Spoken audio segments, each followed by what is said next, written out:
Hey, listen to the jingle, rumble and the roll, as she glides along the woodland through the hills and by the shore. To the mighty rush of the engine near that lonesome hobo squall, you're traveling through the jungles on the Wabash Cannonball.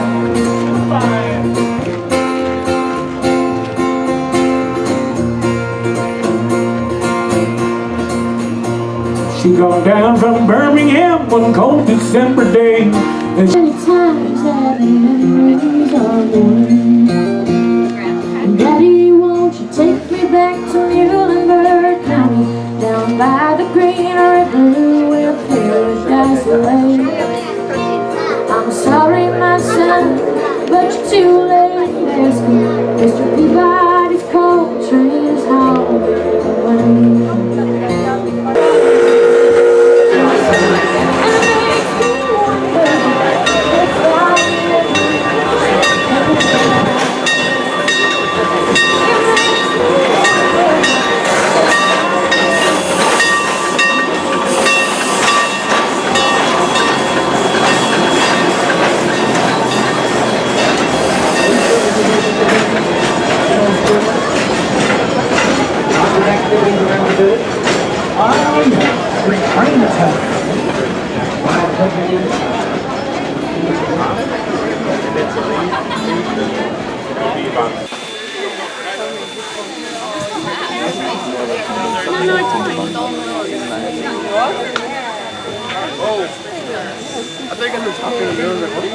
Welcome aboard, ladies and gentlemen, boys and girls.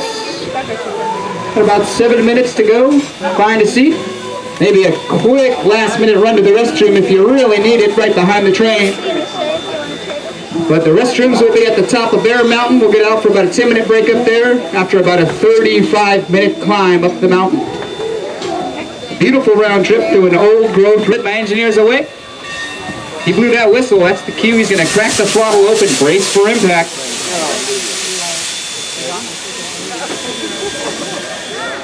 Oh, what a nice smooth start there. Mr. Douglas Deemer, you're in good hands. He's got a lot of experience here, steaming away on the railroad. He's our second most senior engineer. A good look as we're getting out of town. Give that friendly wave goodbye.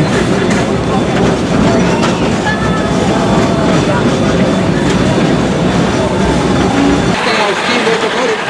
It's a fixed geared engine. It was built for logging and coal mining. We're not going fast. These engines were built to haul the heaviest loads up and down the steepest of the grades. They're very powerful. The 3 steam cylinders on the right. Rotating those cranks, connecting to the line shaft, connecting to all the wheels, all on the right side. It's the same locomotive. You're looking at the muscles of the entire operation. operation, all on that engineer's side that stood manhandling the throttle above all that equipment.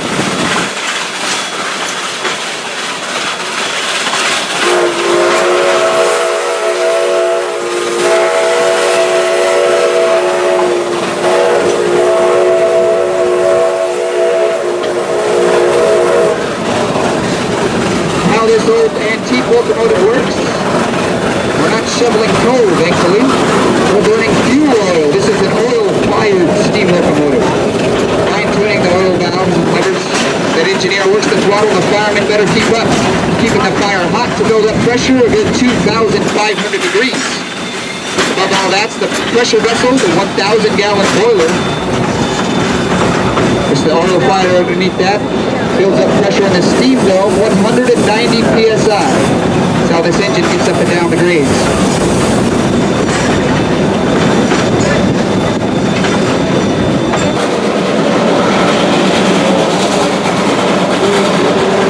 Taking me across Indian Creek Trestle, if you got the Bureau Heights, it's only 42 feet down.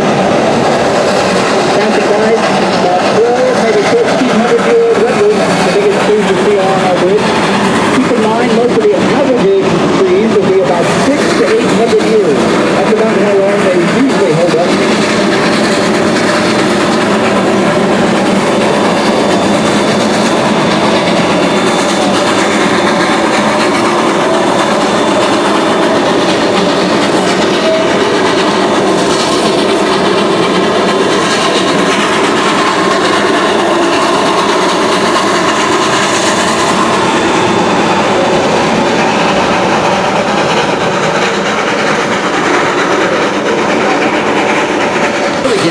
That fireman got to control that water level just right.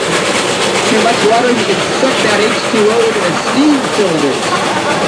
They like steam only, they'll stall real quick.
Careful. The bark of the old growth to the base to be as thick as 12 inches. At the a good fireproof barrier protecting and insulating the central core of the tree. And also inside the lumber, all throughout the bark, it's called tannic acid. Fire retardant chemicals to help protect the tree as well. Protect from the bugs, the termites, they don't like to much on that at all. That turns them around. It prevents the tree from rotting and decaying. This is a big fire side of our famous corkscrew trestle. Above your head right now, there's a spiraling bridge making a complete 360-degree loop. Start of it was at the left of the canyon. We went around these big redwoods. The arsonists put this down in 1976. Those bandits were never caught for their crime. Still remains an unsolved mystery. Our belief is they thought we were a logging railroad and they just tried to burn us down. No questions asked. All those trees, you see the charred up redwoods in the middle, were burning for 3 solid days, but they're making their full recoveries. They're doing just fine. That bridge, it's toast though.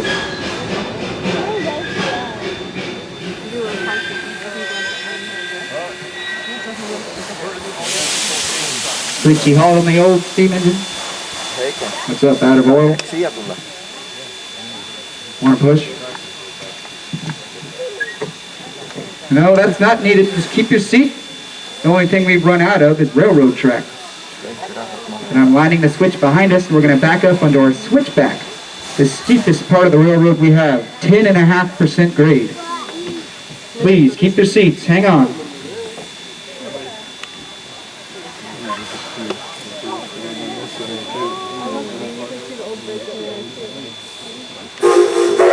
Now we call this the ladder track. Happens to be the steepest chunk of railroad in all of America. It's not always so easy, it could be a bit challenging. We don't always climb this hill every run at it. It's been known to take us several tries at times. But we got to give her all we got, full head of steam pressure, proper water in the boiler, too much in those cylinders, and we're not making it. That's all we've got.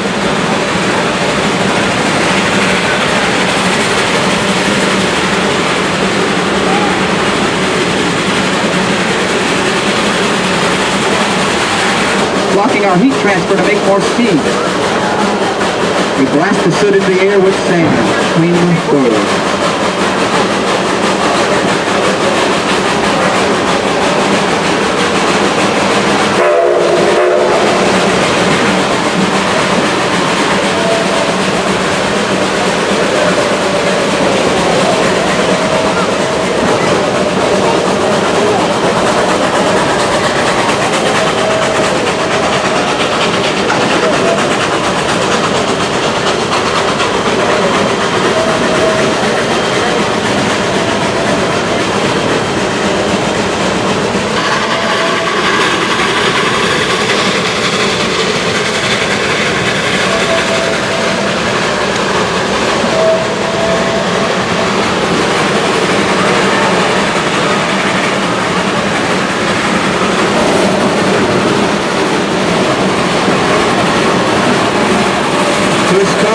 Check this out. Feast your eyes on the left side of the train, down and away, the overhead view of this burnt down corkscrew trestle. What the arsonists did to us back in the day. There it is to the third car on the left side as we wound this curve. Right about down here on Pointman.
showing the belly of the beast. The word is that engineer shot that bullet up when he opened the throttle for the first time. Passing by a beautiful old grove right now, just before we come to our stop at the top of the mountain. Cathedral Grove the name. Very popular wedding site. This evening, private wedding train coming up. Brian and Bruce shining out those trees. About a 1,000-year-old family of redwoods forming nearly a perfect circle. We're all sharing the same root system. I highly recommend you guys come out, check out this grove, see what they're really made of. We're gonna have about a 10-minute break. Get out and explore, stretch the legs, use the restrooms. But keep your seat till we've ceased motion and you've heard a whistle from the engineer.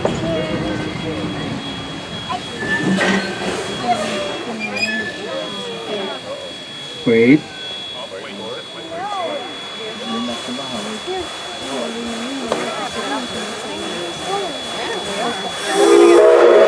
Welcome to Bear Mountain. About a 10-minute break. The queue is going to be...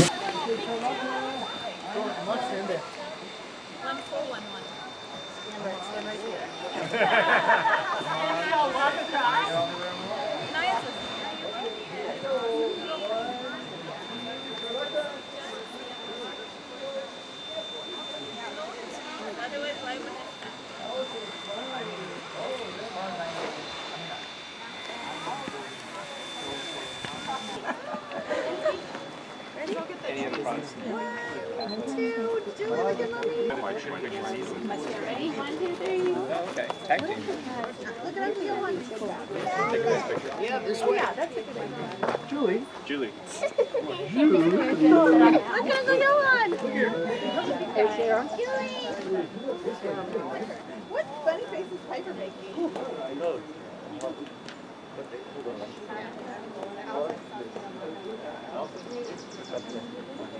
We take a nice picture, we might get a treat.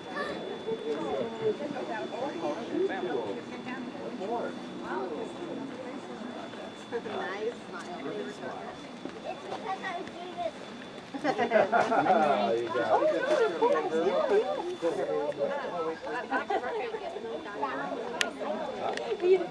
He would have to Photoshop himself in.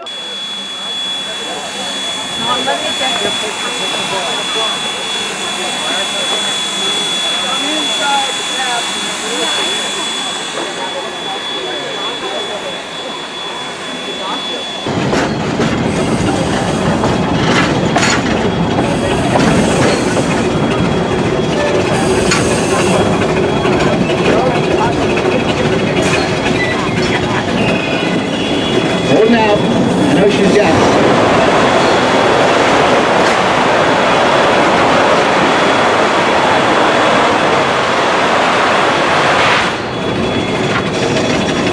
Not just for show right there. It's a beautiful shot, but that's a blowdown. That's how we clean the junk from the inside of the boiler. We flush it out.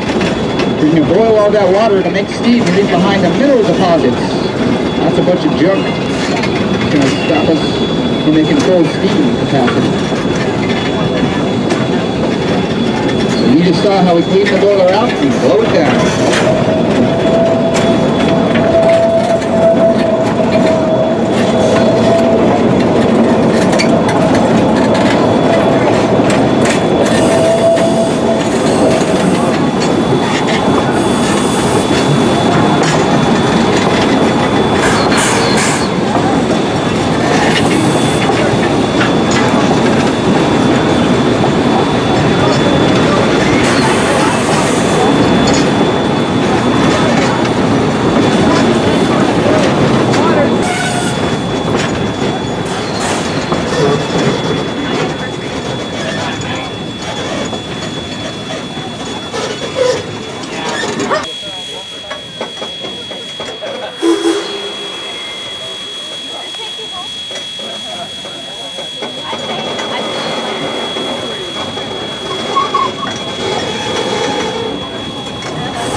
Conductor down there sitting on a log, taking his drink. Yeah, right, we don't get those on the railroad. I'm probably looking at those train brakes, that's a good idea. Those two things before we go straight down the mountain. Looking for missing brake shoes, broken brake rod, broken brake hangers, brakes that won't apply. Just making sure we can stop this thing. Sliding wheels. All the braking force going down. Start sliding the wheels up worse than a train with no brakes. But we put sand on the rail, the friction between the sand and the wheel.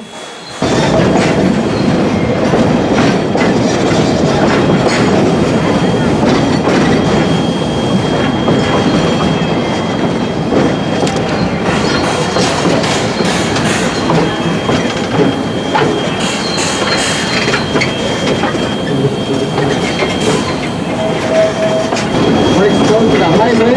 Big old 1906 earthquake that shook the city of San Francisco due to damage to this hill and broke lots of our tall redwoods. Called the umbrella tree of our head, passing near the train. Spooky looking trees, they regrow to new tops. Now, towards the bottom of the trees around here, you'll start looking around for a hollowed out redwood. Supercharred up forward. Those are the results of repeated forest fires eating away at the inside of these redwoods. Yet the bark holds up and that fireproof shell still keep a hollowed out tree over 300 feet tall, over 100 tons of volume standing tall. A lot of that water weight from thirsty trees brings between 500 to 1,000 gallons a day for every day. Very cool. Good luck. That goes for everything. 50 to 150 inches of rain will be increasing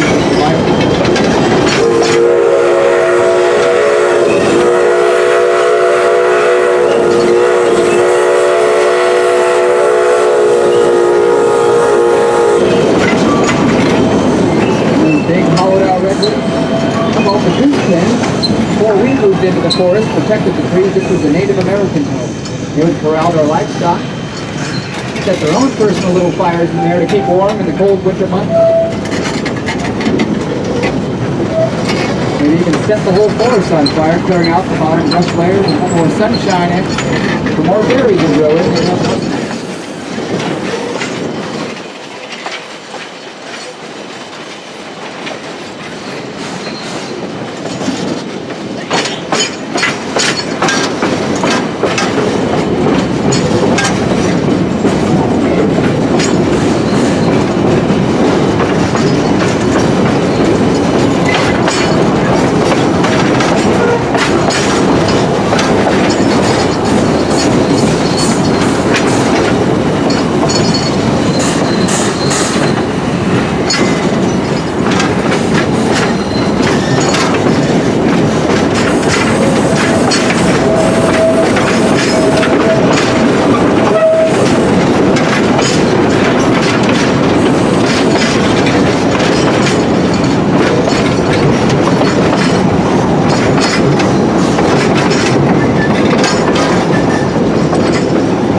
So we use Westinghouse automatic air brakes. I've told you how they worked already. They were introduced to railroading in the 1870s. Still stopping trains to this day. But before these sweet air brakes, see the wheel at the end of each car, it's not for steering, that's the brake wheel. The brakeman would have to listen for whistle codes from the engineer.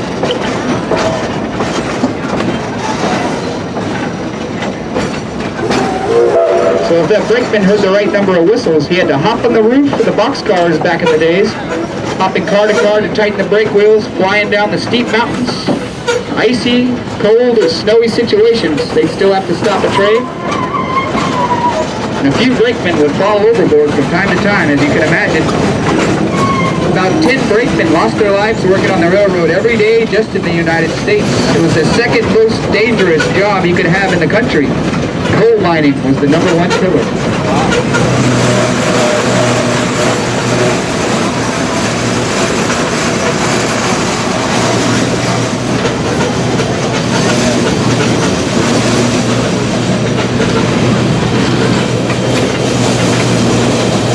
Now these forests are more than capable of surviving fires, but the last big one hasn't been since the 1850s.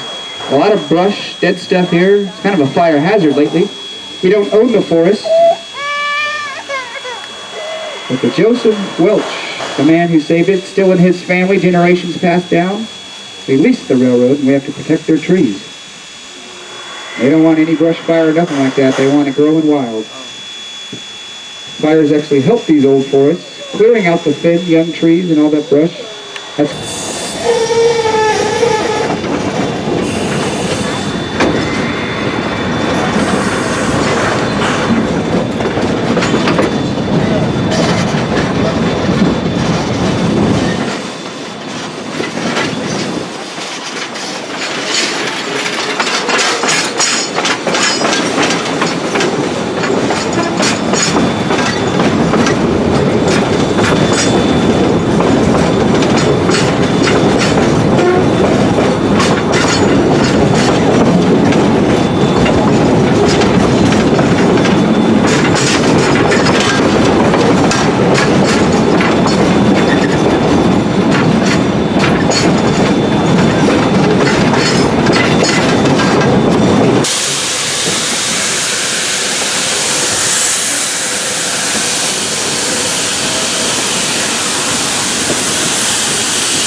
easier on the ears. What was that, a boiler leak? Well, no, we'd have been blown to smithereens. There'd be no trace of us. All that power and that pressure bucket.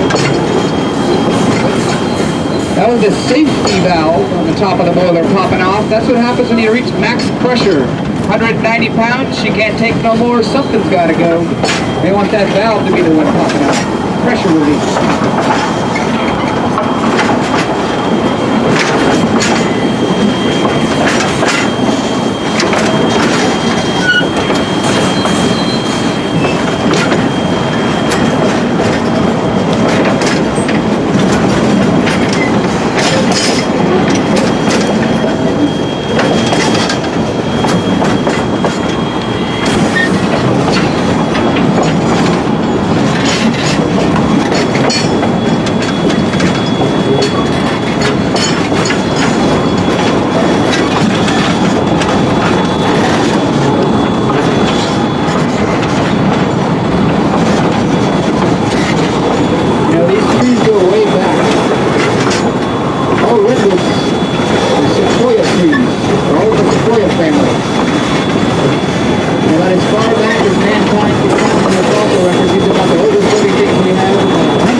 Still stand tall nowadays.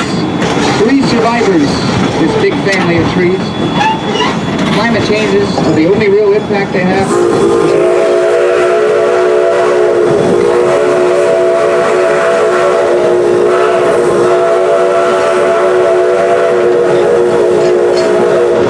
It's the last ice age that nearly killed off all the redwoods.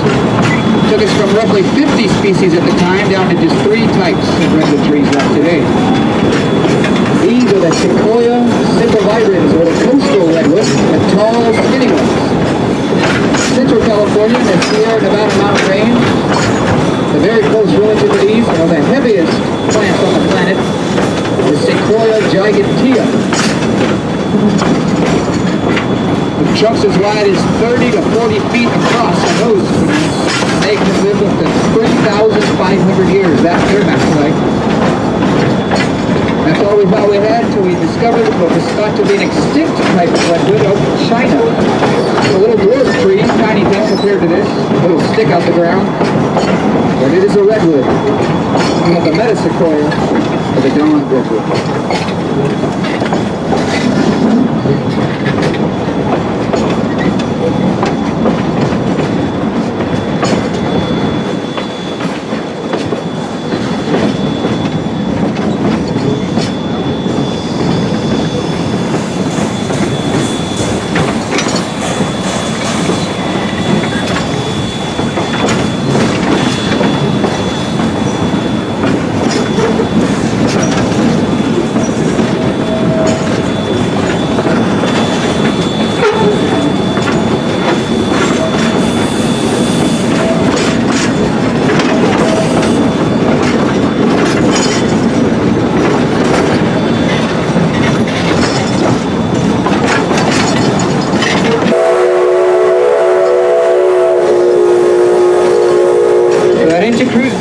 Bring us to a stop because they need me to line their switch. Once we get rolling, that's when the shot's coming, as soon as we exit the woods.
Ready or not, here it comes.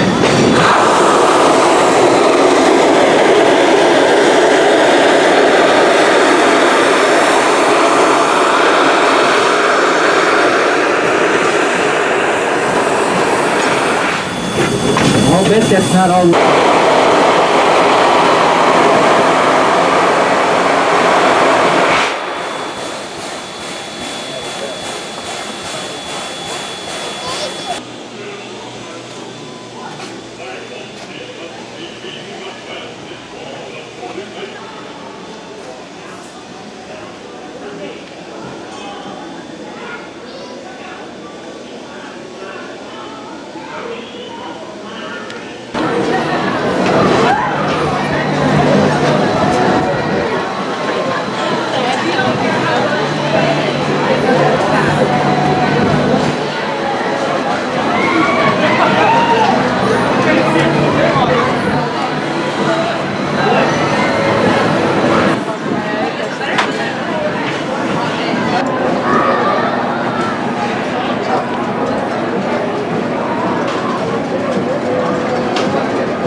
Kellelgi ongi kukkunud sinna.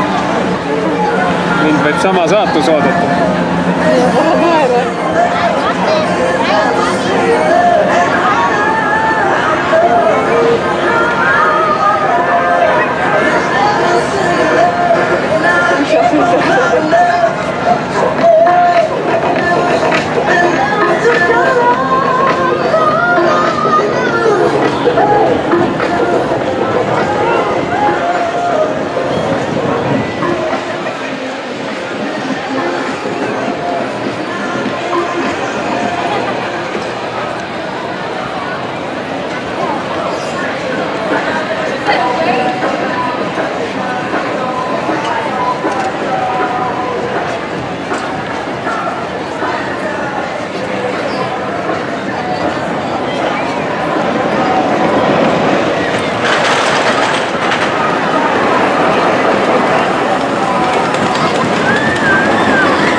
Kuigi lained on täna natuke väiksemad kui eile.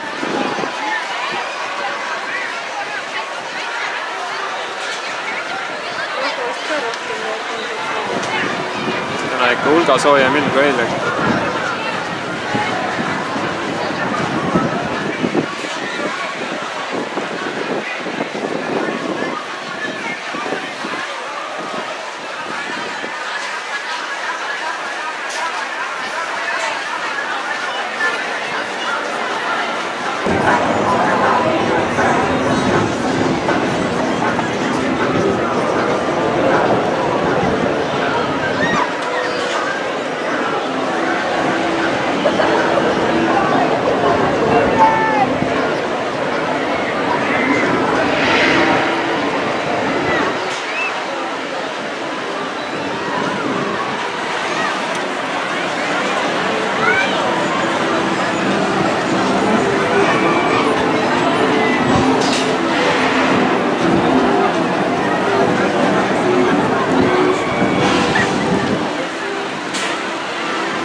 Vaatame, kas me näeme neid.